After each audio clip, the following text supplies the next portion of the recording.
At harvest time, the air is filled with the smell of fresh fruit and vegetables. The engines happily deliver their loads to market. But one day, mist and rain swirled down Toby's line. Percy was delivering a load of fresh tomatoes. Suddenly, he felt a big bump. "Bust my buffers!" Percy cried. "What was that?"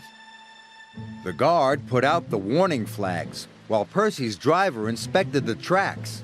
"The earth's crumbling," he said. "We must tell Sir Topham Hatt," decided Percy. Percy puffed back as fast as he could.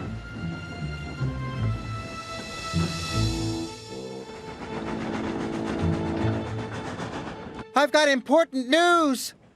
The tracks on Toby's line are wobbly." Huffed Gordon. "Old and wobbly, just like Toby. That's not news. Can't stop to listen to your silly chatter." "Gordon never listens to me," muttered Percy. Next, he spoke to Sir Topham Hatt.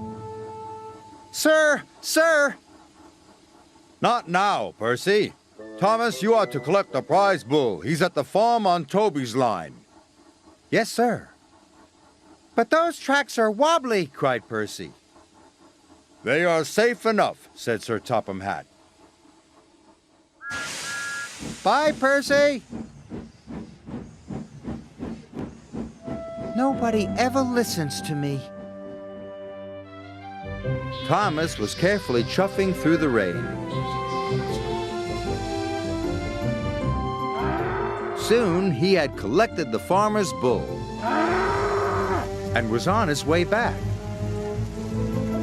The rain had made the tracks more wobbly than ever. Suddenly, there was a deep rumbling sound. Thomas's driver applied the brakes, but it was too late.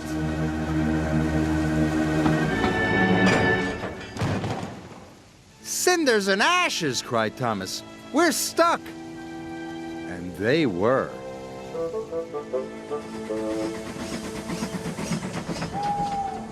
Late that night, Thomas still hadn't returned. Percy was worried. "Thomas is in trouble," he said. Gordon and James took no notice. "Worry wheels," huffed Gordon.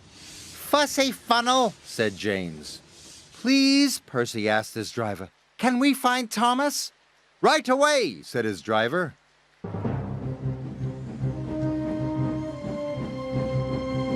Percy was nervous, but his lamp shone brightly in the dark. The tracks creaked and wobbled, but Percy pressed on.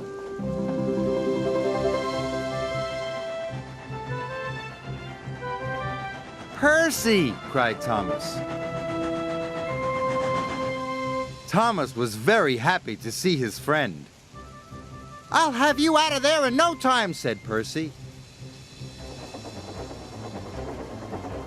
Percy puffed and pulled and pulled and puffed. And finally, Thomas and his driver were free. "Oh, thank you," said Thomas. "I'm glad to be useful," smiled Percy. It was dawn before the track was cleared. Then Percy and Thomas made their way back home.